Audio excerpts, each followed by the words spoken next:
If you're starting a business, the one question that you have to answer right off the bat is, are you going to be a corporation or are you going to be a limited liability company?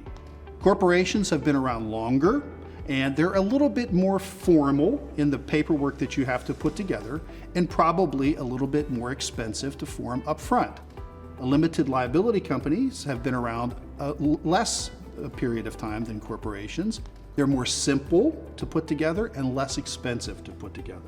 So if you're starting a small business, probably the best choice for you is a limited liability company for the simplicity and the low fees.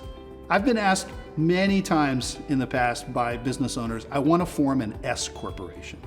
And I always have to tell them that that's a bit of a myth. There really isn't an S corporation. It's a corporation that has elected a tax status called S status.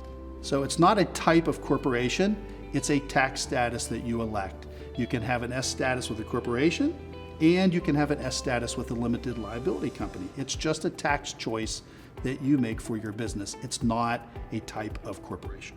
One of the drawbacks of forming a corporation is that it can cause double taxation. So you pay taxes at the corporate level, and then when you pay dividends to yourself as an owner, you pay taxes again on it.